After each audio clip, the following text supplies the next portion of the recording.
امروز قراره که از این ولاگایی تازه ترند شده واسه مای بگ بگیریم. من معمولا وقتا که میرم بیرون استایل سبک اسپورت و لش و اینا میزنم، واسه هم همیشه کوله پشتی باهامه.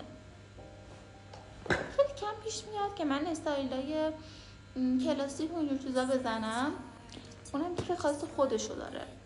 پس قراره که با هم دیگه ببینیم من داخل این دوتا کیف وقتی که میرم بیرون چیا میذارم. از این شروع میکنیم. اولین چیزی که خیلی مهمه و هر دختری باید توی کیفش باشه چیه هستش؟ اتکلون. هر دختری باید این اتکلون توی کیفش باشه، حالا چه دختر چه پسر فرق نداره، باید باشه. من نمیدونم. بعدی کارت بانکیه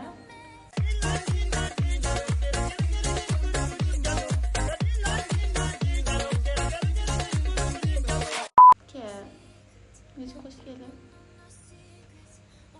اینم کارتمه. یه چیزی که پای ثابت کیف منه خط لبه که خیلی خوش رنگ هم هستش، از برند فلورمار هستش که خیلی با کیفیته. نمیدونم درست تلفظ کردم یا نه. چیزی که من معمولا داخل این کیفا میذارم عینکه.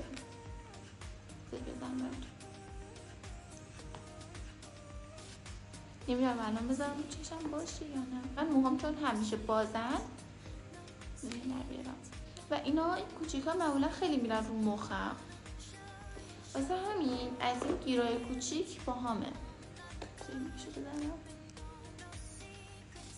این کم بزنم. نه خب دو تا آیتم دیگه توشه. من یه چیزی که دیگه نمیدونم شما مشکل رو دارید یا نه، من خرچه‌شو با خودم همه جا میبرم،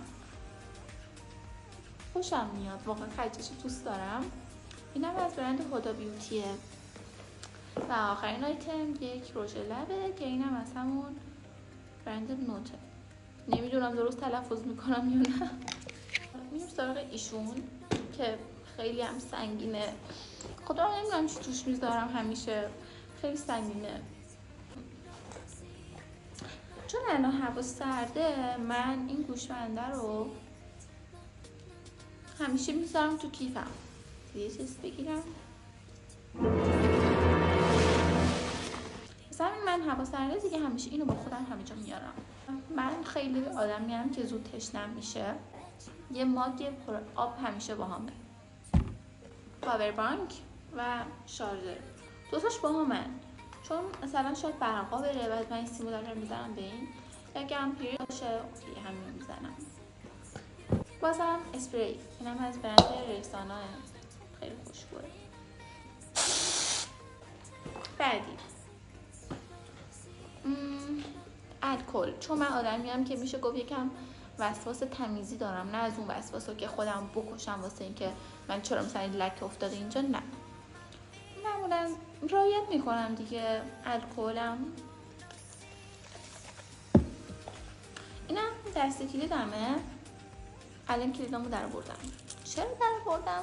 چون داداشم در برده.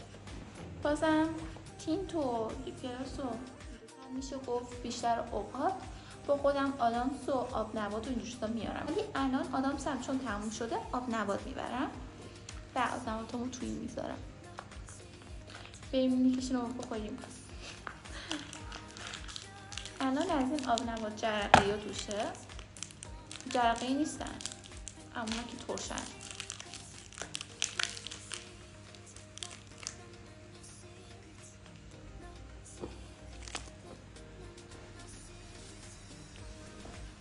حالا به من ترش میرم. ایپاد مثلا من این رو گرفتم وقتی که حالم بد شد بخورم، مثلا فشارم افتاد، این بهتر دارم نابود میشم با اینکه سالمم. هدمند نمیدونم چرا